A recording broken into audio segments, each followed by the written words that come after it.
Hello, hello, hello, and welcome to the Lust Podcast Show, the show that is rated R for real and not PG for playing games. I am one of your hosts, the Boss Lady. And I'm the D.O.C. Join us for our weekly conversations about life, culture, and everything else. Get to know us, get to love us. Before we go any further, got to give a shout out to our sponsor because this episode is sponsored by Cigar Junkies. Don't forget to get the merch from cigarjunkie.com as well as CJS Educational Services. But before we jump into our episode, just want to pause to just ask how you've been doing, sir. Pretty good. How about yourself? No complaints. Yeah, enjoying these last days of summer. You know what I'm Yes. saying? Enjoying these sun rays. That's about it, man. But That's everything is cool. No major complaints. Exactly. I refuse to pull out the boots yet. I am still trying to stretch summer as long as I can, even if I look crazy with the summer shoes on. But yeah, so let us jump into the show today. 3-course meal as we always serve it up. Before we get into the entree, we always like to start with our appetizer, hot topics, and before we go into all of them, just want to start with Mr. John Amos. For those who don't know who he is the influential father on Good Times. Somebody, I don't know would you say you looked up to him as a dad? Nah, because I actually, I remember episodes ago, Florida ruined that family. Yeah. But I mean, James was the man. Okay, so you thought he was a man. Okay. He was a man of his time. He was intense. Of course, now they would say he's intense. Yes, but he was intense. He was a man of his times in the 60s and the 70s, living in the projects, trying to do what he got to do. Fight racism. You couldn't be weak. Fuck racism, fighting white supremacy. Well, that's a whole different thing. Yeah, that is. You know what I'm saying? But I always thought he was just so uptight. Like, it just never seemed like he enjoyed life. Man, how can you enjoy life? You got all the motherfucking kids living in 2-bedroom. Think about it. You got 2 grown people plus Michael. Yeah, that is living true. in the same 2-bedroom crib. That is true. And his wife stayed on bullshit in Florida. You just gotta keep throwing I'm telling you, man. So, yeah, babe. Nigga, you supposed to be stressed. Yeah. Well, James, the character on Good Times, but the true guy behind it, Mr. John Amos, he passed away. And there has been so much messy controversy surrounding his death. So, as quick as I could give you the story. So, apparently, it was just shared this past Tuesday that he had died. But truly, he actually had died back in August.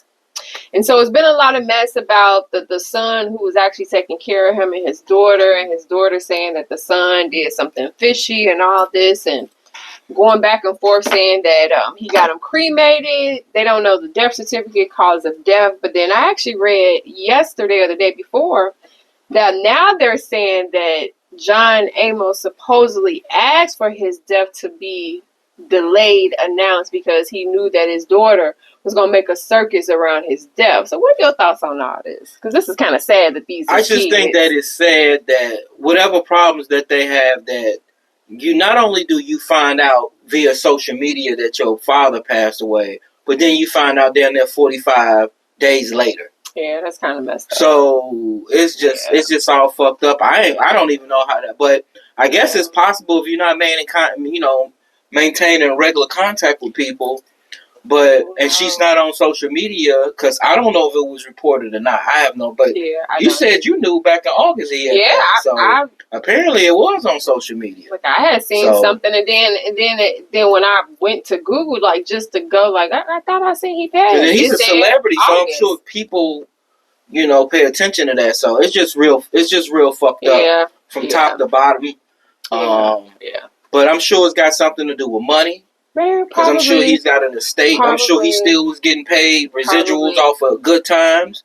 So I'm sure there's money involved, and that's probably what was going on. So I'll tell you this: the only thing I can say is I don't know what's true, what's not. So I don't put a whole lot of value into it. I just think it's sad that once you die, you can't rest in peace because of all this controversy. But I think the most important thing that for me that comes out of this is the importance of really having yourself together before you die. Meaning like your will and your living wills and things of that nature that dictate what happens to you when you're no longer here, when you've deceased. Because I think that's the problem, is a lot of times people die and people just don't know what to do because they just don't know. I got a question, and we divulging, but always, generally, a lot of niggas ain't got a lot of shit to even divvy up to begin with. But generally, they may have a house that mom and them bought. And this house has been in the family because mama bought this house. Okay. And so now mom has passed away, or daddy, they've passed on. And so now they have this property. Okay. And so my question is if you have, and we're talking about a family that's 2 or more kids, because if it's just one kid, this is a moot point. Right. But if it's 2 or more, what do you think they should do with the house? They got 1 or 2 options. Either sell the house or keep the house. And then do whatever they want to do with the house, whether rent it out or Airbnb or whatever. All right. So my question is, what do you do with the house? So my answer is, and I want to get your opinion first. Before I give you mine, what do you think they should do? If I am a child of more than just a couple of siblings and we have a house, my suggestion would be to keep the house. Okay. I would suggest that we keep the house, and we can either do 1 or 2 things. If there is no one that is of need to actually live in the house, then my suggestion would be that we would try to Airbnb it out or maybe lease it out. So then, therefore, we can still keep the house. And that's only if no one wants to live in the house. But I think you should definitely keep the house because that house is a form of wealth that is there for your family that can be used or cashed in later down the line.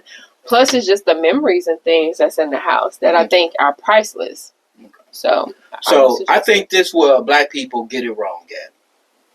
I think they get it wrong with this. And I've actually talked to different financial people about this. My thought. Okay. And so I think what they should do is sell the house. They should put the house on the market and sell the house for market value. Long as they can get market value or more for the house, sell the house.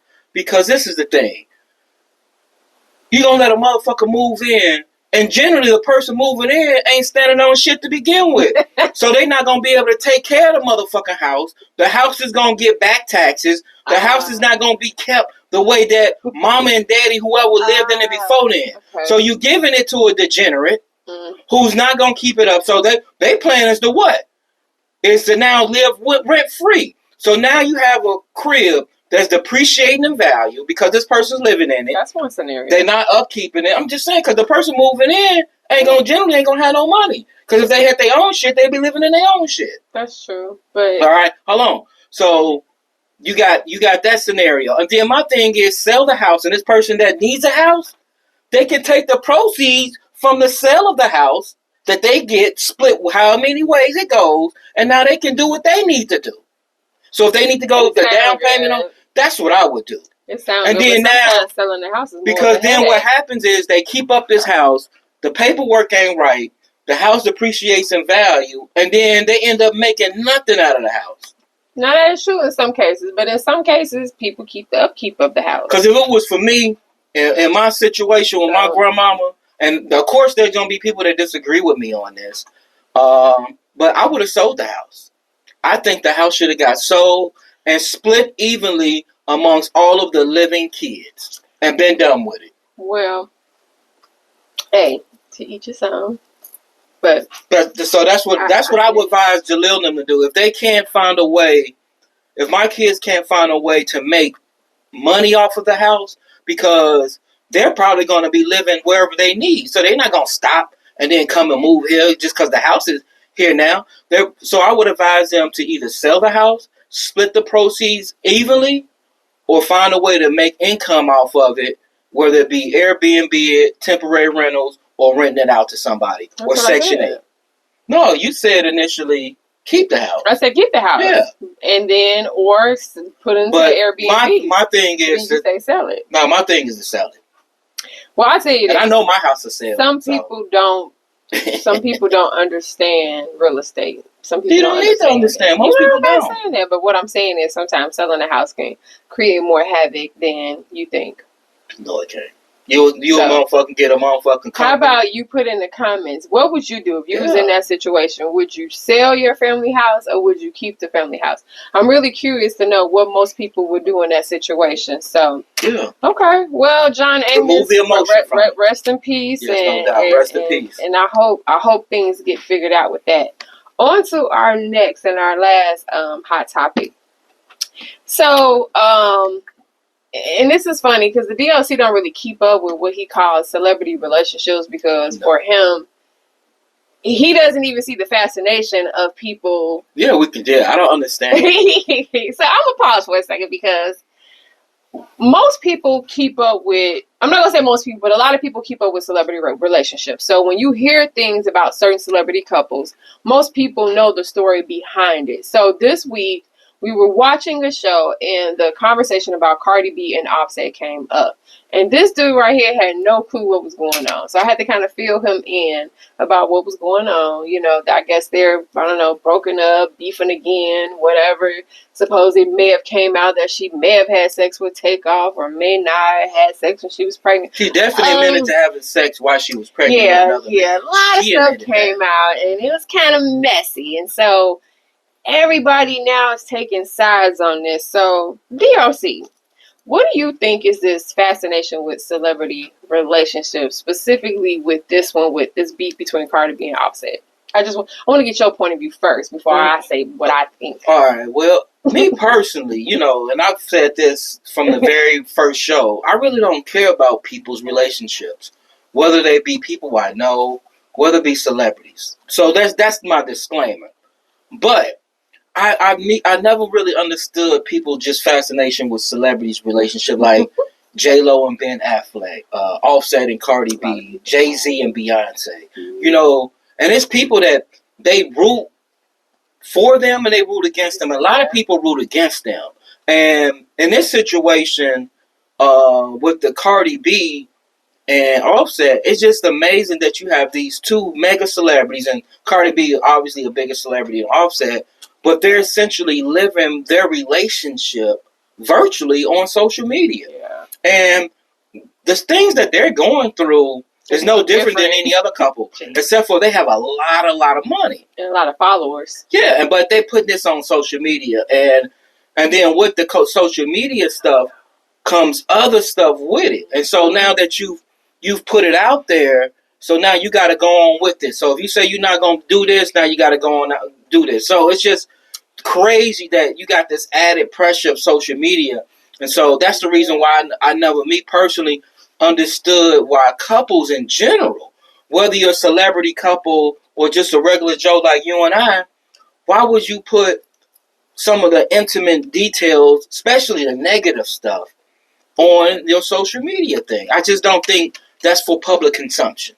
Okay. Even if they're going through it, I don't think that's for public consumption to a degree. And so it's just really, but people are fascinated by that shit. And I really don't get it. I just don't get it. And I keep trying to explain to him to the point where it was a beef going on between men and women who were taking sides. And it was just like, what is going on? And that's usually how what happens with a lot of issues dealing with celebrity couples. It end up being whose side you take. And all I'm trying to say is that, yes, they're going through what any other couple would go through. They're not the first couple that's going through him being accused of cheating or her talking slick and all this other type of stuff and all that. It's not the first time. My thing is that I feel like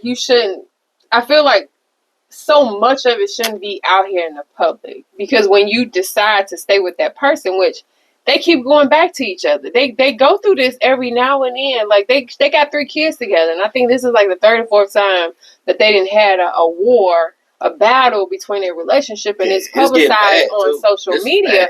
And then they go back to each other. So this is my thing is, it really waters down their brand as a couple when you sit here and you do all this like this in the way they've been doing it. And then 2 weeks later, y'all back together.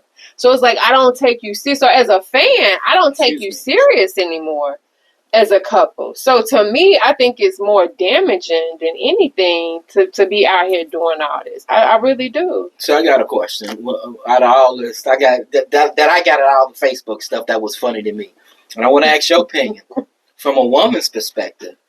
Is it okay for a woman to have sex while she's pregnant with another nigga? So are you asking me, is it okay for her to get her lick back in a sense? Yeah. So this is my thing, and I want to be careful how I answer this, because the issue that I have. That's a yes or no. Not when you're pregnant. That's yes or no. Not while you're pregnant. I don't need a whole soliloquy. Yes or no? Not while you're pregnant, but I still want to give teacher, you don't have to. We get it. She can get her lick back. That's not the... Okay, but not while you're pregnant. It's that I'm talking about Cardi B. She claims that she had... something. But now I thought that was foul. Okay. I thought that was foul. So now, but I get it, though, because pregnant pussy is really good. So I don't know whatever nigga got, he probably like that pussy. I'm telling you, that pregnant pussy is good. Okay, so. Back to the topic. But my thing was, I don't think she should have did while she was pregnant. Yeah, I'm not talking about getting your lick back. So I'm talking about when she said she was pregnant. I'm just saying I think that was bogus. I thought that was foul. When I heard that part, it made me look or think different. Not only foul, but it's it's super dangerous because you had. I'm assuming she had raw sex because she can't get pregnant. So I'm like, damn, you.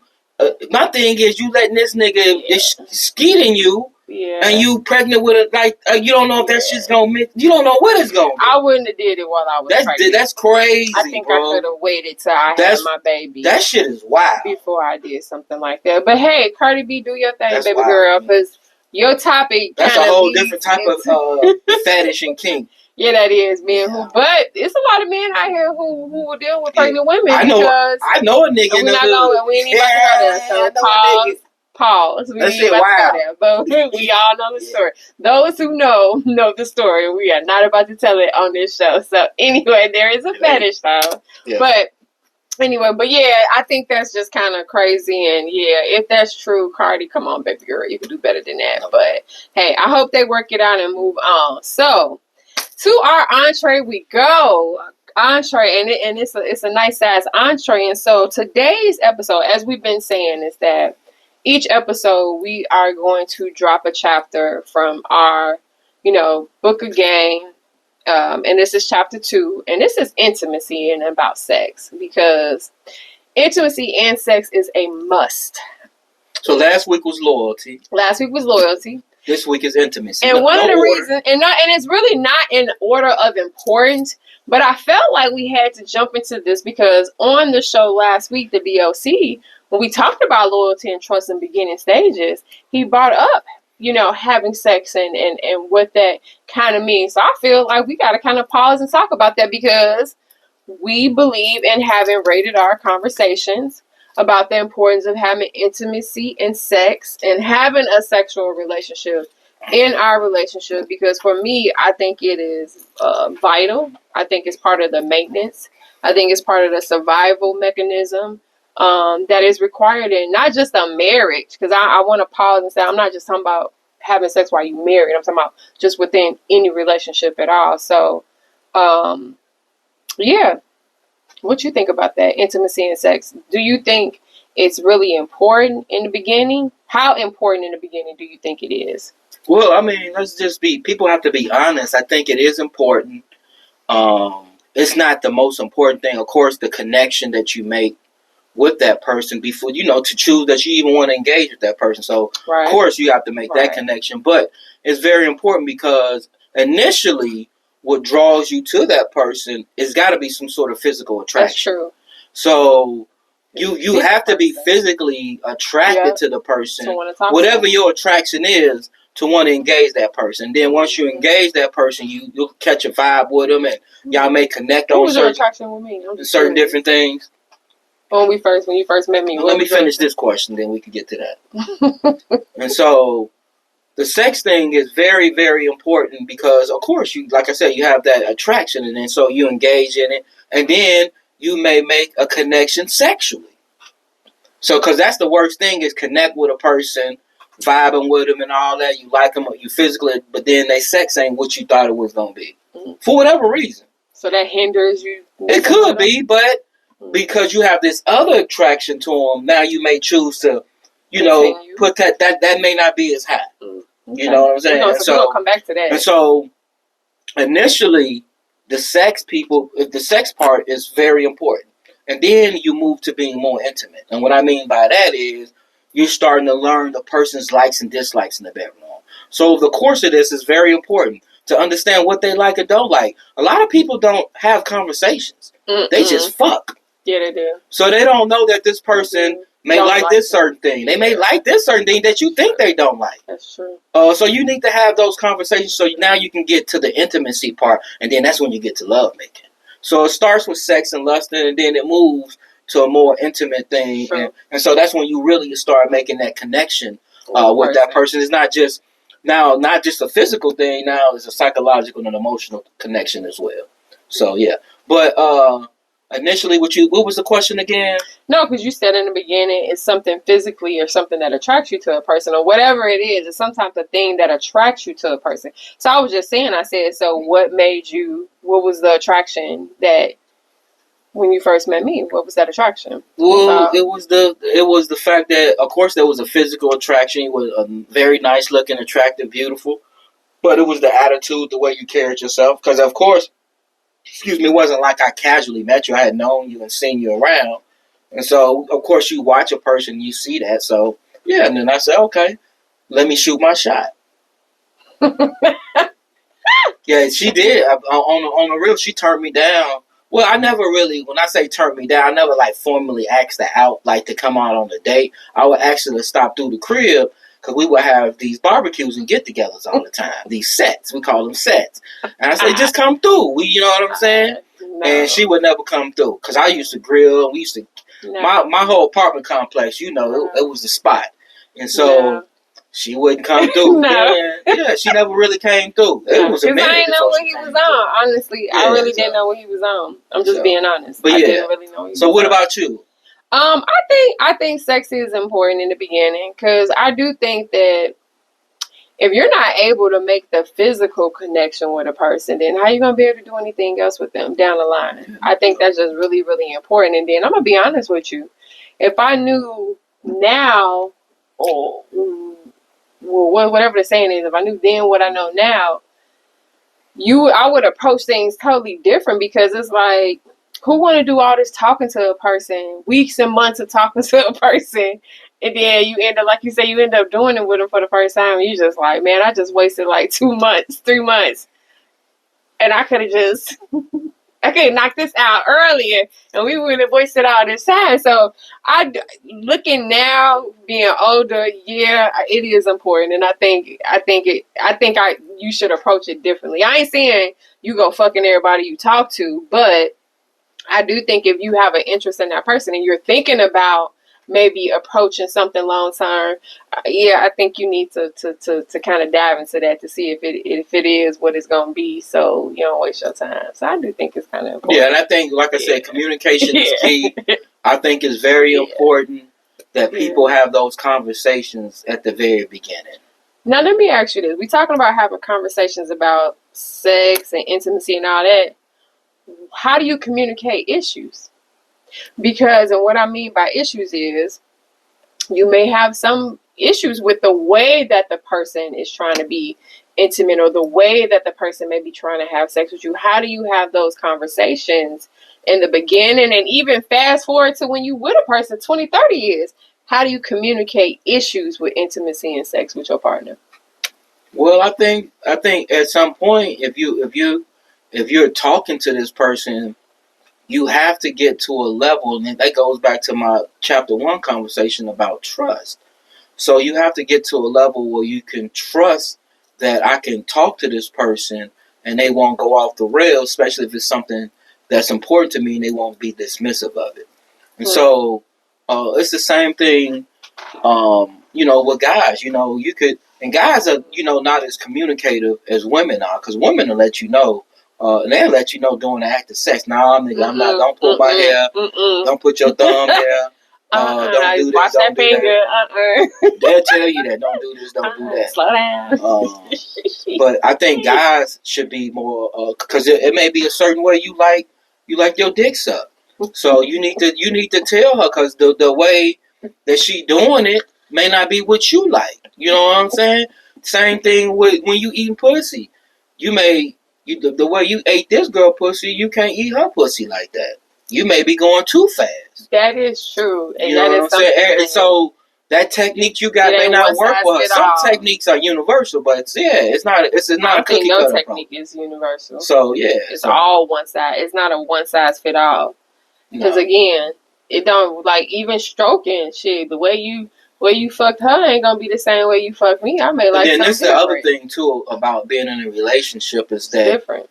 It evolves over the course of time. So what you may be into a year ago, you may not be into that now. True. It evolves. That is true. And so you have to be willing to open and discover with your partner as well. So trying out new things, as long as they're not violating whatever your non-negotiables are. Or once again, this goes back to communication. So they would know that you like, I'm not into that. Okay, don't stick your finger in my butt. So they know not to be even doing that sort of thing. But yeah, you have to, and so that's how you gradually. So the thing, like I said, that you're doing 5 years ago, you're probably not doing that. You may be doing something a little bit different, and so everything you have to evolve with the whole thing. Yeah. Well, I say communicate early. I'm just being honest. Communicate early, because going through years of assuming something, it creates almost like a falsehood in a sense, because here it is, all these years a person can think that you truly had liked something, and the whole time you like, I really don't like this. I just really only do it because you do it and you like it, but I really don't like it. So communicate early. But when I say ladies, and I'm talking straight to the ladies on this part for just 2 seconds, when I say communicate with your man your issues with intimacy and sex, I am not saying to try to hurt him or belittle him by that. Meaning that if, for whatever reason, I'm just using this as an example, what if possibly the dude, because of his dick size, maybe some positions he can't do well, and whatever it may be, or she too loose and you feel like you can't hit your stroke right because you ain't getting no grip, you ain't feeling no grip, whatever the case may motherfucking be. Or she too big and she can't be riding you like that. Exactly, because every time she get on top of you, all you feeling is he too big and nigga laying that belly on That's right. You gotta lose a little of that stomach, because all she feels is your stomach hitting the pussy, not the actual dick. Whatever the case may be, all I'm saying is, ladies, communicate early, but don't be demeaning with how you communicate your whatever imperfections or issues you may have with your partner in that department. Don't make it something to make it a laughing matter, and don't use it to attack, and definitely don't use it when you're mad at them. That's why you can't eat no pussy anyway. Like, don't do shit like that. I'm just saying, like, if you got an issue with your mate when it comes to intimacy or whatever the case may be, I don't like when you spoon me, or you need to spoon me more, whatever the case, start it early. So then that way, as you guys go through, you can evolve together with that. No doubt. And it makes it fun. No doubt. Okay? And be open and honest. If you like porn, tell your person you like porn. Y'all can watch porn together. If you want to bring somebody in your bedroom, tell that person what you want to do. Either they're going to say yes and agree and like it and say, come on, or they're going to look at you and be like, Yeah, I got a partner who had never watched porn with his wife, and I was just like, have you ever asked her? Have y'all ever looked at it together? You ain't ever. Like, that's a conversation. That's a conversation that y'all should have, and you never know. You should have it. And you'll find out if she likes it or don't. And if she does like it, you find out what does she like. Yes. And give compliments within your whole the whole process of intimacy and being sexual with your person. What I mean by that is, if your nigga laying it down, tell that nigga he laying it down. Shit. Don't just be like that weird nigga Shannon Sharpen talking about, that's my Michelle. That's my Michelle. No. You ladies let him know. Yeah, I like it. I want it. I've been thinking about it. Send them nasty texts throughout the day. I'm looking for it. Where it's at. Yeah, I think about it. Record yourself more having sex, so you can send them videos to him on a long day when he tell you he's stressed, and then you send him that video, and it hurt, brighten up their day. Come on, you got to make it. That's the other thing about intimacy and sex. You got to make it fun.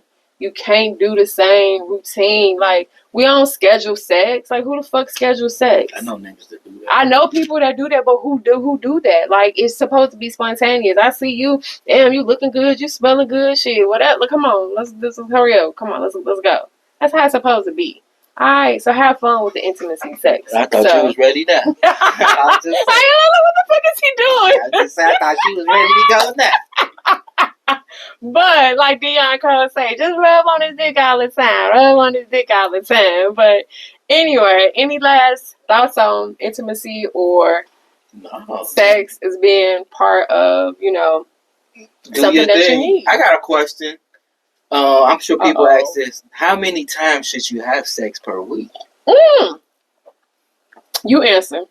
Or you want me to answer first? I think that at minimum, he thinks 7 days a week. If you're, he thinks 7 days a week. Yeah, but realistically, that's not gonna happen. He thinks 7 days a week. But in a week, in a regular week, everybody's healthy.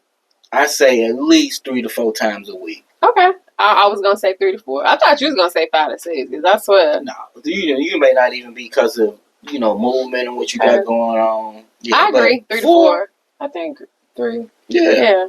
And especially on the weekends when you have more time to lay around and be around. Monday through Friday, I get it when people working. So I'm not being unrealistic. I get it Monday through Friday, especially depending on what type of job a person has or what involves in they travel to and from work. But I'm just assuming you got a regular schedule like everybody else. But 3 to 4 times, I think you should. I think if you only having sex like once a week, it's some stressed out people in that house. It's some real stressed out people. That shit is stressful. Yeah, you need to bust nuts. Even 3 is borderline, but 4, I'm stressed.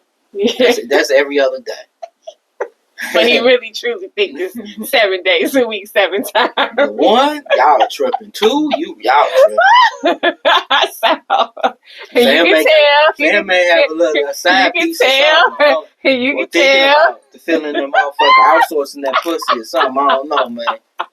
Hey, you may want to do that. Some people may want to outsource it. Hey, that may be a conversation you need to have. But no doubt. All right, last part of this 3-course meal is our dessert.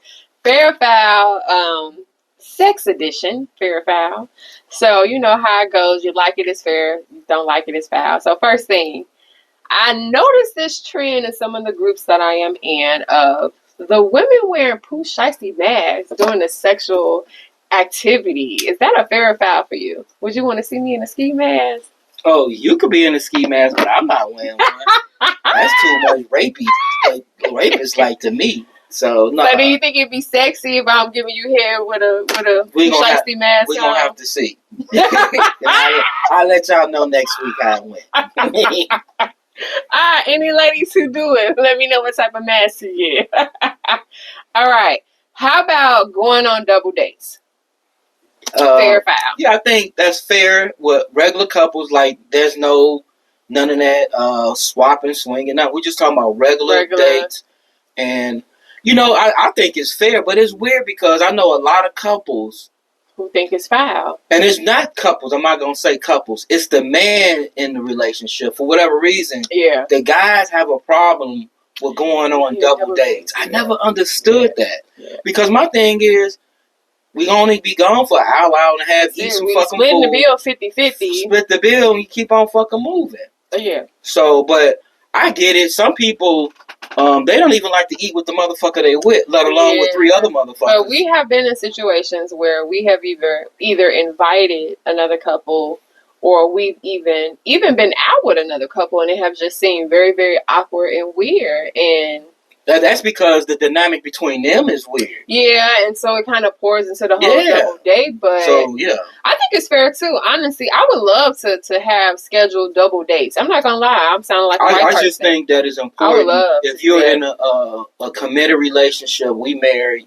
I think it's important that you hang out with other people like that too. Yeah, couples on the same shit. There's nothing wrong with hanging out with your single friends and shit, bringing them, but it's important that you hang out with couples on the same wavelength. I like what y'all is. I think it's cool. I like it. So any couples want to go on a double date with us, powerful on other shit, and you know, networking, trying to build and create a community. We ain't talking about no sex stuff either. We're not talking about no swapping. We're talking about just going out to get some food. Just go out, just enjoying some drinks and food. That's it. With another couple who funny, who just like us. So that's it.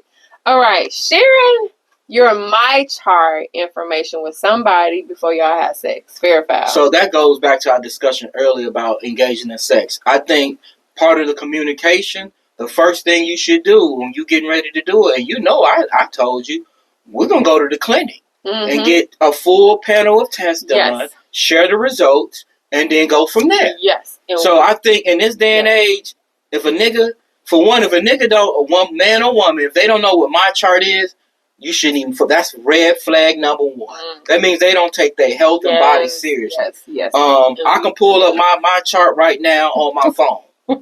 All right, that's just in case I need to order prescriptions or whatever, make appointments. But you gotta have that shit.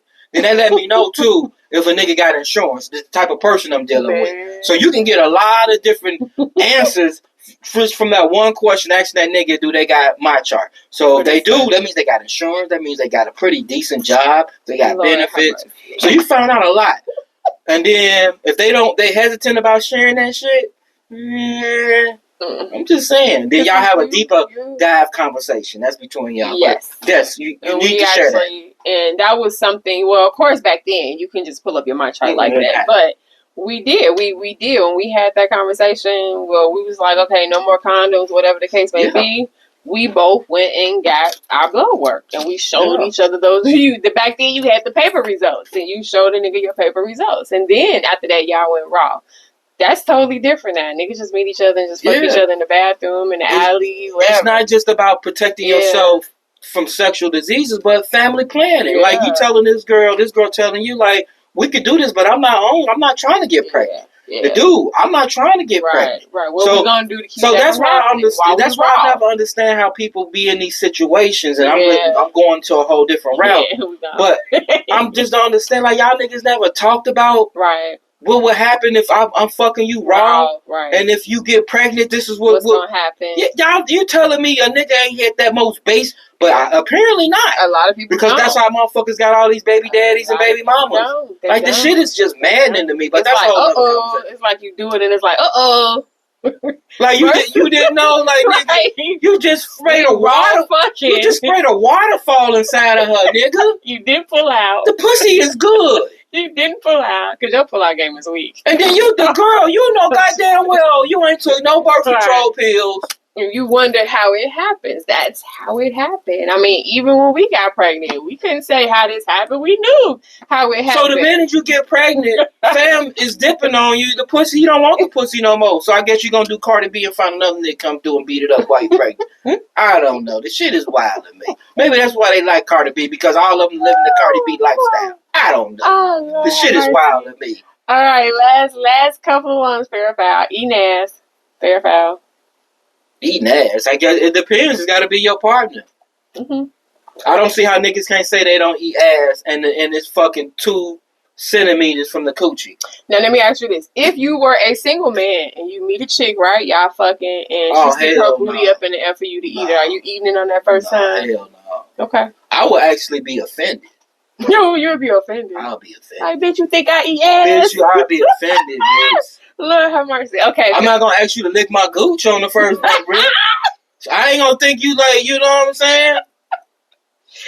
What if she lick your gooch on the first time? That bitch nasty as hell. I'm going to look at her sideways. Yeah, I like that shit, bitch. But I'm going to look at her sideways. You look, I ain't calling her no more. That's nasty. Now you looking how many gooches you eat, girl? All right, last one. Sucking on toes while you having sex. Fair or foul? I like feet. I got a foot fetish, but I'm not sucking your toes. No matter how pretty and beautiful. I'm not putting your feet physically. Even when I'm coming right out the shower? I'm not doing that. I'm not putting toenails. I'm not putting that in my mouth. Okay. Yeah, not. Okay, he said that's fair. I say fair. It feels weird, but I say fair. I say that's fair. How you know it feels weird? Because I've had somebody suck on my toes before you. Oh, okay. I'm not. Of course, I ain't had my toes since I've been with you. I don't know. We've been together since what, 98? I haven't had my toes sucked since like 97. Well, see, 96. This is the thing. That's why you have a conversation. And I'm not sucking no toes. And he did when we first started talking.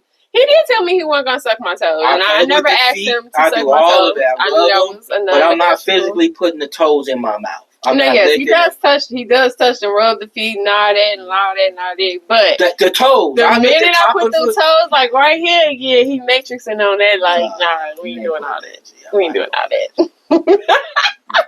And I love women's feet. I absolutely love women's feet. Yeah, he do.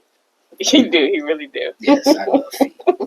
All right, with this, definitely wraps up chapter 2. So remember, book 1 was loyalty. Chapter 2 is... It's not just the toes for me. It's the arch. The arch and the heel. Yes. I literally could be sitting on the couch with my legs crossed. Like, it's not just the toe. Of course, I like the polish, but I like the arch and the heel. That's why I be looking at women's heels, making sure they got, I can tell a lot. So I look at the whole foot. It's not just the toe. Yes. It's the whole foot. Which is funny, because I don't remember you having such a foot fetish when we first met. I don't remember. Once again, things evolve. That is true, because I don't remember. And you know why? Why? Because I think back in the day, I hate to say this, women in the late 90s, women now, they wasn't into the pedicures and manicures the way they are now. Okay. So now, you're right. Women are, this is regular self-care now. Back in the day, only bougie or, certain type of women got those now. So you see it on a daily basis. You're right. You are so right. I love it. Okay. I love it. Just my thing is just in our area, just be season conscious. Because I will talk about you if you wear open-toe shoes and it's snow outside. I get it, bitch. You're trying to be cute, but come on. Nah. Let me see your boot. Yeah, we done seen that. We done been to concerts where it's literally snow on the ground and girls got on open-toe, and it's slush. It's 3 and 4 inches of snow and they're outside. Trying to walk cute in the snow slush with their feet in the heel. Yeah, don't do that. Just wear boots. Yeah, wear boots. Yeah. Well, thank you, Mr. D.O.C. Love spinning this game. Like I say, this is the second chapter. We got 18 more chapters to go, but I love this episode. Any last words for the people? No, just like, a lot. I know it's easy to say, but people gotta really communicate, and sometimes you got to shut up and let the person give the person the platform, the space to say whatever especially if it's something you think maybe can be perceived as confrontational. True. But you got to communicate. People got to be able to talk. And you evolve to get to that. But guys, we got to be able to talk more about our likes and dislikes sexually. Yes. We got to people got to talk about, especially with sex is involved. You want to have a healthy lifestyle and relationship. So it's important that you do that. And you don't want to have any unwanted occurrences that happen because of you didn't talk and things like that. So I made it very clear with women, that I'm not trying to have kids. And so if that means that you don't want to, we got to do certain things to prevent that, that's what we got to do. Because I'm not trying to do that.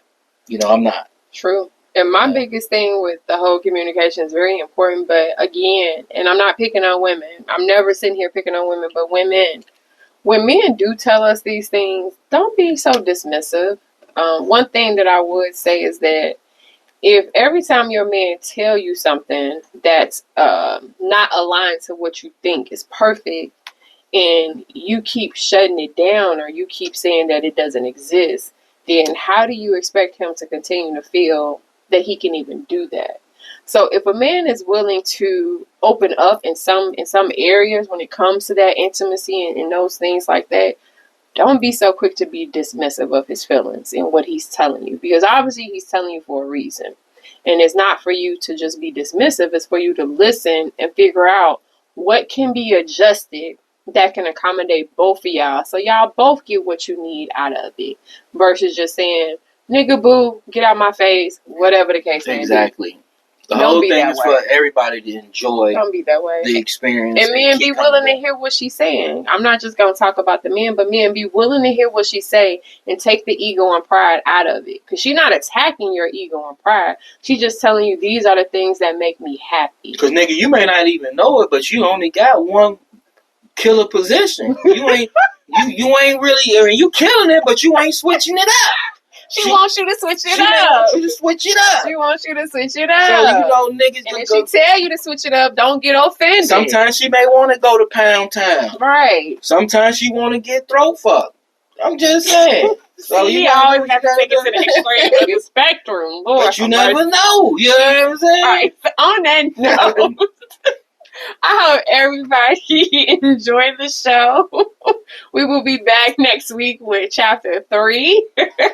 No doubt. And just, peace out. Peace out. Peace out. See y'all next week. Don't forget, hit that like and hit that subscribe button. I love y'all. And we see y'all next week.